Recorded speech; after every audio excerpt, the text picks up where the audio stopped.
Saudara, Majelis Hakim sidang kasus dugaan penyiraman air keras terhadap aktivis Kontras Andri Yunus menyindir cara kerja para terdakwa yang merupakan bagian dari intelijen yang dinilai jauh dari profesional.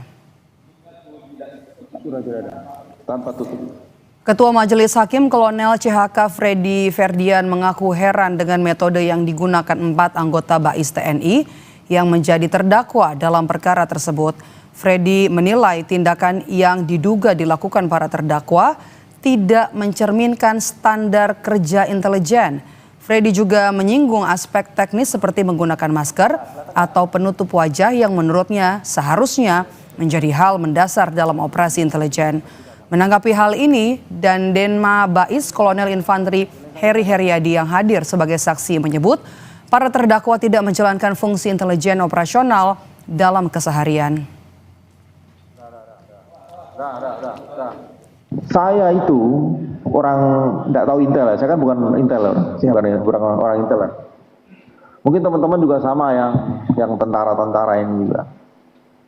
Lihat kayak gitu kok amatir banget itu loh. Jadi gemes saya itu kelihatannya. Itu kalau kita kasih aja orang, nggak usah terlatih, nggak usah orang BAIS ini. Ini kan malu-maluin BAIS ya. Judulnya kan dalam tanda kutip malu-maluin BAIS. Kok caranya kok jelek banget, berantakan. Kalau misalnya ditugas gasan musuh untuk ngerit musuh gitu lah. Ya itu kamu ada musuh itu sana, kamu raid. Ya nggak begitu amat maksudnya kita. Kita kan pakai main cantik dulu kan. Harus bagaimana? Oh ada CCTV, oh pakai jaket lah, pakai masker lah, pakai penutup muka lah. Masa di tengah jalan nggak pakai helm, nggak pakai ini kan? Nah ini kan jadi kok lucu-lucuan begini gitu kan. Saya aja yang tidak pasukan tempur aja paham yang begitu-begitu.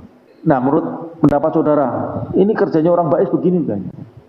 Siap izin, kami tidak berpendapat masalah itunya, tapi kami pribadi aja. Saya juga bilang pribadi, kok goblok banget yang gitu. Siap, kami pribadi karena keseharian kami di Denmark memang tidak mengurus hal-hal yang keluar, apalagi yang seperti itu. Kami semua fokus ke pelayanan-pelayanan. Sementara itu di tengah persidangan, auditor militer menampilkan sejumlah barang bukti penyerangan terhadap Andri Yunus. Salah satu barang bukti yang ditunjukkan ialah tumbler tanpa tutup yang digunakan terdakwa untuk menyimpan air keras yang merupakan campuran pembersih karat dan air aki mobil. Dan di saat auditor memperlihatkan tumbler tersebut, hakim menanyakan alasan terdakwa memilih tumbler ketimbang botol air mineral. Kenapa milih tumbler? Nyiramnya? Yang ada hanya itu. Yang ada hanya itu. Kalau pakai aqua misalnya? Kenapa nggak pakai aqua? Tidak ada botol aqua di mes. Ya, air mineral, botol air mineral lah.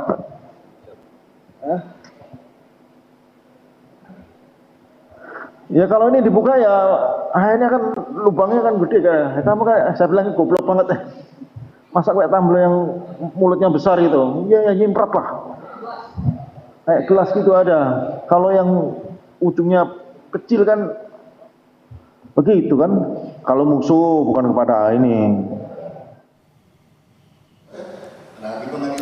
Dan di hari ini saudara, sidang kembali dilanjutkan dengan menghadirkan 3 orang saksi ahli. Salah satunya mantan Kabais TNI, Laksda TNI Purnawirawan Soleman Ponto. Kepada Ponto, hakim menanyakan soal kemungkinan para terdakwa menjadi double agent untuk orang di luar BAIS yang ingin melukai Andri Yunus. Ponto menegaskan hal itu sangat mungkin terjadi. Apakah bisa orang luar, dalam hal ini non BAIS TNI, menggunakan personil BAIS TNI dalam hal ini Denmark? Jadi anggota yang di Denmark itu dipakai oleh orang lain. Ya bisa saja. Kan ada double agent. Di intelijen kan tidak dinafikan adanya double agent. Nah, yang ini jadi bisa saja. apakah ada di tubuh para terdakwa.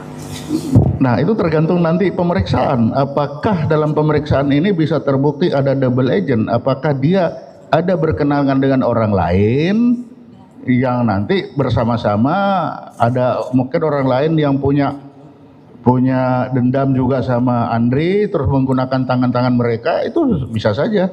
Nah, di pengadilan ini nanti bisa dibongkar.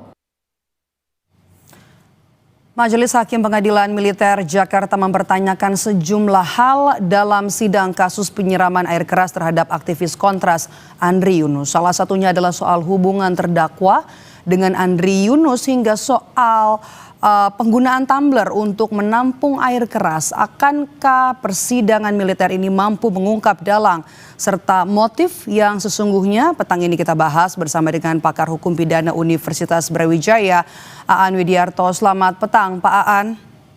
Selamat petang, Mbak. Oke, kalau kita lihat dari jalannya sidang kemarin ada fakta-fakta yang menarik terutama soal hubungan 4 terdakwa dengan korban. Terdakwa mengaku dendam karena Andri kan berusaha untuk menerobos masuk Hotel Fairmont saat DPR menggelar rapat RUU TNI. Itu terjadi, catatan kami adalah tanggal 16 Maret 2025. Tapi faktanya para terdakwa ini baru masuk Denma Bais November 2025 dan baru merencanakan penyerangan ke Andri 11 Maret 2026. Kalau dilihat secara timeline, apakah motif dendam ini Anda lihat masuk akal? Ya, inilah yang kemudian oleh beberapa aktivis yang mendampingi perkara ini disebut dengan pengadilan sandiwara ya, karena dari sisi timelinenya tadi tidak nyambung, tidak pas. Kemudian juga ada pelebaran, tidak hanya soal menginterupsi pembahasan RUU di Fairmont, tapi juga terkait dengan pengujian undang-undang TNI misalnya. Jadi kan semakin mengembang ya masalahnya, sehingga kalau kemudian itu mau diargumentasikan sebagai sebuah motif dalam perkara ini gitu, ya ini memang menjadi loophole, lubang-lubang yang masih seharusnya ditutup agar ada logika yang nyambung. Maka dari itu sih kalau saya melihat terkait juga dengan tayangan tadi soal apa yang digali oleh hakim, ini kan masih belum menggali sebenarnya peristiwa ini sebagai suatu peristiwa yang memang motifnya berangkat dari motivasi dendam individu. Karena apa? Karena yang tadi digali oleh hakim adalah cara-caranya, dan bahkan ya dalam tanda kutip itu kan masuk dalam kriminologi, cara untuk melakukan suatu tindak pidana ya, belum masuk kepada mengapa yang bersangkutan melakukan itu. Kalau hanya selesai kepada dendam pribadi, kemudian disampaikan kenalnya pun melalui televisi, tayangan televisi. Nah, saya kira tidak, bahkan hakim sendiri juga mengatakan bahwasanya ya hakim pun tidak kenal sama korban begitu. Nah, semua orang, saya kira semua tentara juga bisa saja tidak tahu dengan hubungan dengan korban. Maka dari itu memang ini yang seharusnya memang dibuktikan dan disertai, ya ini yang saya pikir perlu diungkapkan, disertai dengan alat bukti, tidak hanya sekedar pengakuan.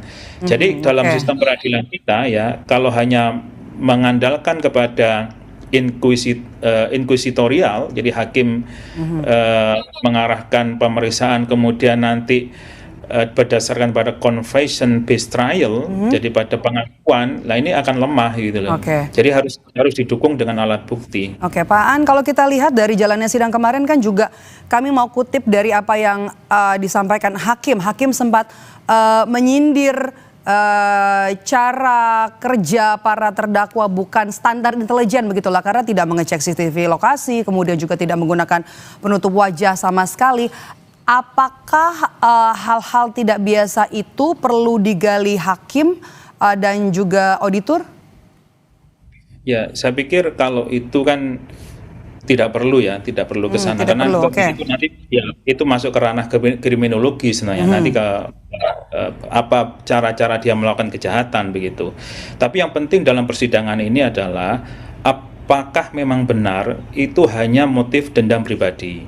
Ada enggak ini sebuah order, yang hakim juga ngomong kan, ini ada enggak order? Tapi kan caranya tidak kemudian tanya kepada saksi ini ada order atau perintah atau tidak begitu. Tapi harus ada data dukung berupa alat bukti yang mendukung ke sana.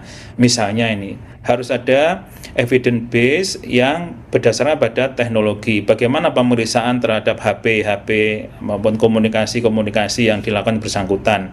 Kan order itu biasanya ya yang paling mudah kan bisa terdetek, bisa tertrace dari komunikasi, pola komunikasi, kemudian siapa aja yang kemudian ditemui. Ada ndak data-data itu? Kalau kita lihat kan belum terungkap, yang diungkap malah tumbler, kemudian soal masker.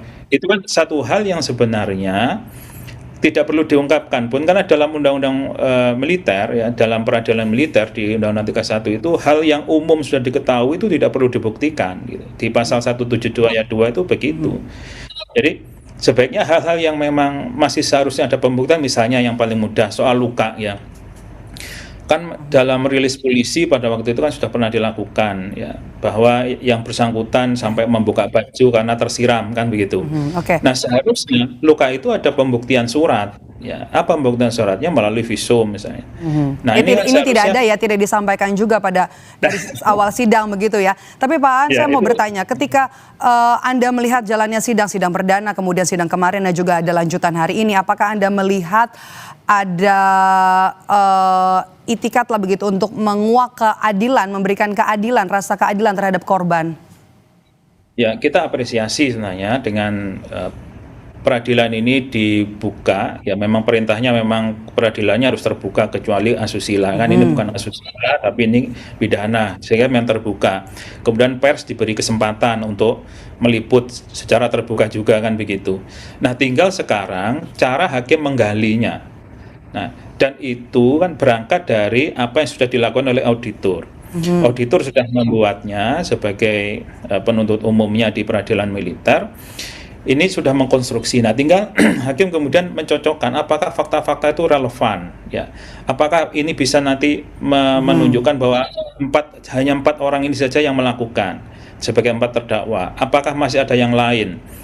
Nah, ini yang kemudian seharusnya dikembangkan oleh hakim yang aktif dalam mencari kebenaran, sehingga nanti tidak hanya pada 4 orang ini saja. Kalau memang nggak ada ya memang nggak ada secara kebenarannya begitu. Tapi kan seharusnya tidak terkungkung dan bahkan mempersoalkan hal yang sebenarnya sudah jelas, soal tumbler, soal CCTV dan macam-macam, kan hal yang sudah jelas begitu. Menurut Anda seberapa besar pemanggilan Andi Yunus sebagai korban untuk bisa memperkuat dan juga menguak fakta? Ya, Andi Yunus kan sebagai korban, kalau kita lihat CCTV-nya dalam situasi dia sedang bergerak, ya, naik sepeda motor. Untuk bisa melihat siapa yang melakukan, otomatis saya yakin sangat kecil peluangnya dia, karena yang terserang juga bagian mata. Otomatis dia hanya lebih bereaksi untuk menyelamatkan dirinya. Nah, sehingga kalau kemudian ini dikuak, korban harus didatangkan, bahkan disertai dengan ancaman pidana kalau nggak mau hadir, saya pikir ini terlalu berlebihan. Ya, perspektif korbannya kurang. Lebih baik sebenarnya apa yang sudah ada itu dibuktikan secara saintifik. Ya. Itu akan lebih hidup dan tidak hanya mengandalkan kepada lisan atau kesaksian lisan dari korban, sehingga itu lebih berperspektif pada korban, apalagi hubungan relasinya kan bukan relasinya equal ya. Kita berhadapan dengan institusi, bukan institusi sih, berhadapan dengan orang yang bekerja pada institusi yang besar yang kuat di Indonesia gitu. Sehingga saya pikir harus ada cara lain untuk menghormati hak korban. Sensitivitas hakim juga kemudian dipertanyakan begitu ya dalam jalannya sidang, karena lewat pernyataan-pernyataannya kemudian juga tidak mempertimbangkan perasaan dari keluarga korban. Tapi kalau misalnya memang peradilan ini untuk menguak fakta kemudian juga mau meraih simpati publik begitu terhadap jalannya sidang peradilan di militer, kemudian bagaimana peradilan ini bisa mengungkap aktor utama di balik aksi penyiraman air keras ini? Siapa menurut Anda penting untuk dihadirkan? Ya, sebenarnya kan semuanya bisa dihadirkan, apalagi ada fenomena ya, Kabaisnya kan pada waktu itu mengundurkan diri ya, atau istilah tepatnya saya juga kurang paham di lingkungan tentara, tapi kami memandang orang awam ya beliaunya mengundurkan diri meninggalkan jabatan sebagai Kabais, dan keterangannya adalah dalam rangka untuk bertanggung jawab terhadap apa yang terjadi di dalam institusi yang seharusnya dipimpin dengan baik kan begitu, sebagai pertanggungjawaban moral. Nah, seandainya beliau juga bisa diundang sebagai atau dihadirkan sebagai saksi, mungkin akan lebih jelas gitu ya, melihat kerangka ini mengapa sampai beliau harus bertanggung jawab meninggalkan jabatannya, kemudian korelasinya seperti apa ya, penanganan pertama apa yang harus dilakukan juga ya. Nah, ini saya pikir sangat strategis justru beliau sebagai saksi dalam perkara ini. Baik, terima kasih sudah bergabung bersama kami Aan Widiarto, pakar hukum pidana Universitas Brawijaya. Sehat selalu